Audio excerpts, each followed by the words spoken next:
Okay, moving on to the further lesson. Nelson Mandela says in his speech that in life every man has twin obligations. Twin obligations means two main obligations. Obligations here means duty. His main duties, main roles, right? So he has got twin obligations to his family, to his parents, to his wife and children, and he has an obligation to his people. So one obligation falls onto the part of family, all the family members, and another one falls onto the part of his people. People means people of his own country, his community, right?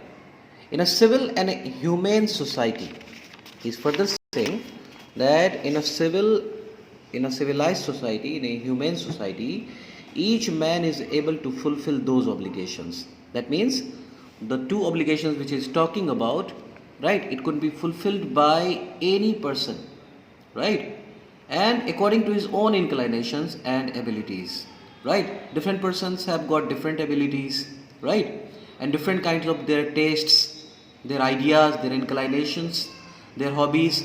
So they may vary in inclinations and abilities, but they can fulfill anybody can fulfill those two obligations. But in a country like South Africa, it was almost impossible for a man of my birth and color to fulfill both of those obligations.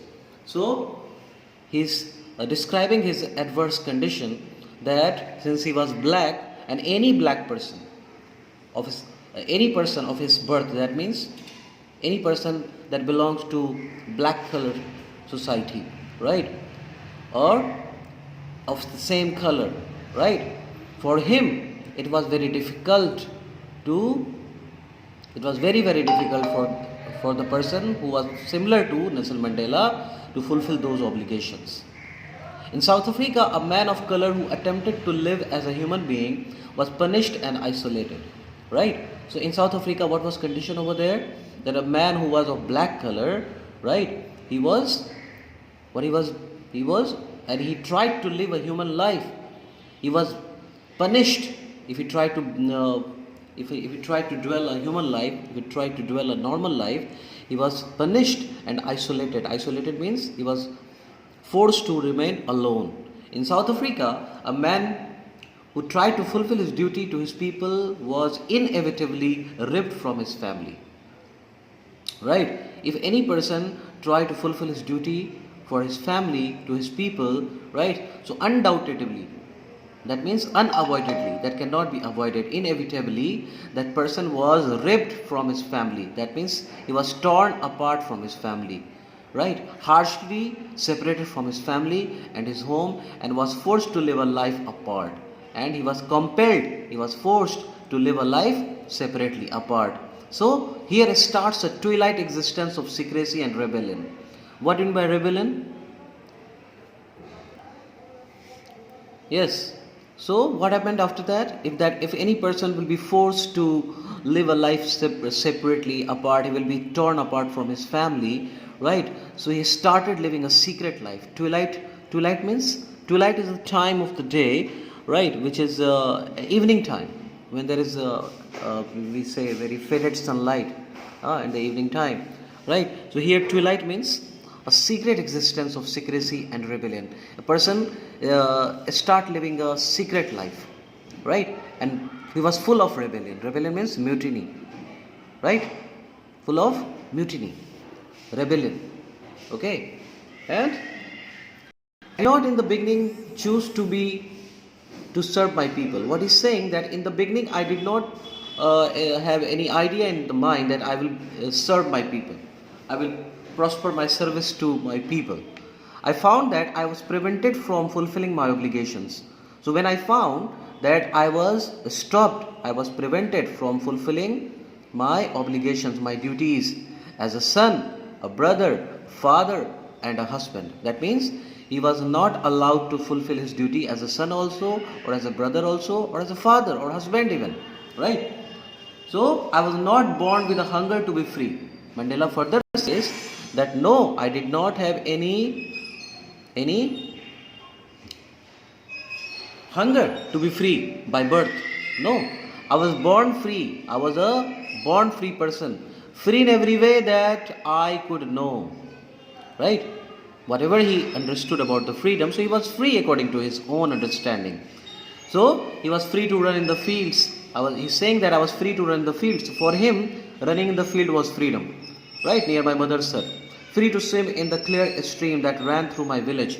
And he's further saying he was also free to swim in the clear stream that ran through his village. That means, according to him, his idea of freedom was very limited in the beginning when he was a child.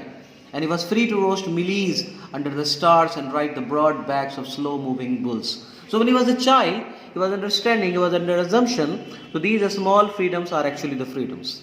Right? So, as long as I obeyed my father and abided by the customs of my tribe, he's saying that as long as I obeyed my family, my father, and I followed the rules and the customs of my tribe, I was not troubled by the laws of man or God. So at that time I did not face any kind of trouble. As long as I obeyed everything, I abided by the rules and the customs of my tribe. Right? I did not face any problem. It was only when I began to learn that my boyhood freedom was an illusion. What is illusion? Illusion means, in Hindi we say bhram. Bhram. Right? It is our illusion. Bhram ho jana kisi baat ka, usko illusion कहते हैं. So he had got an illusionistic idea. That means that was not real. That was not true, fake. Right? An idea which has not got any practical background. That kind of ideas are called illusion. Right? So it was only when I began to learn that my boyhood freedom was an illusion. So whatever he took as freedom since his childhood, that proved to be wrong. It was illusionistic. When I discovered as a young man that my freedom had already been taken from me. So when he became a young man, he realized that his freedom was already been taken from him.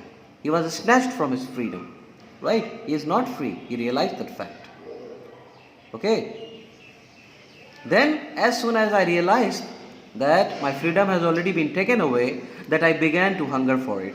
Then, he developed a desire to be free. He developed a desire for freedom. At first, as a student, I wanted freedom only for myself. So, in the beginning, as a student, he just wanted freedom for himself. Right? And it was temporary freedom. Transitory freedoms. Of being able to stay out at night, read what I pleased and go where and I choose. So he considered these things as freedom. However, these freedoms were just temporary, transitory freedoms. There was no permanence into that. Later, as a young man in Johannesburg, I yearned for the basic and honorable freedoms of achieving my potential. So later what happened, when he moved to Johannesburg, he started feeling thirsty. He started grieving. He started desiring for the basic and honorable freedoms. And what were the basic and honorable freedoms? That of achieving his potential. That means whatever talent he has got, whatever capability he has got, he should be given complete chance, full chance to achieve his potential. Like of earning my keep, he should be allowed to earn his livelihood, of marrying and having a family. He should be allowed to marry and to keep a family. The freedom not to be obstructed in a lawful life. He wanted a freedom that was not supposed to be stopped or obstructed or hindered by any lawful life. Nobody could hinder his freedom. He started desiring for that particular kind of freedom. But then I slowly saw that not only I was not free, at that time he realized that he was not only free, but my brothers and sisters were not free. But also his brothers and his sisters were also not free. They all were slaves in a way. I saw that it was not just my freedom that was curtailed. He realized that it was not only Mandela's freedom that was taken away or curtailed, but the freedom of everyone who looked like I did. But everybody's freedom who looked like Nelson Mandela, that means anybody who was of black color, his freedom was taken away, snatched. Okay, that is when I joined the African National Congress, and this time when he realized that all his people are in a way slaves, their freedom has been compromised, they have not been given any even the basic freedom facilities, then he started yearning for it, and at that time he joined African National Congress. And that is when the hunger for my own freedom became the greater hunger for the freedom of my people. At that time, his freedom became more important for him in comparison to the freedom of his people. It was the desire for the freedom of my people to live their lives with dignity and self-respect that animated my life. Right?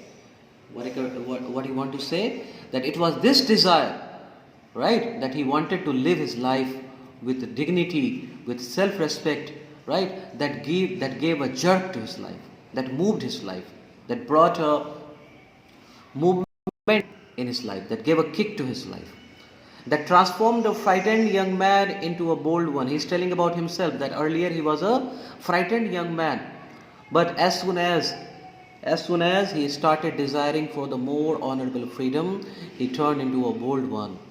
That drove a law-abiding attorney to become a criminal. So at first, he followed the rules. So at that time he was a law-abiding attorney. Attorney means lawyer.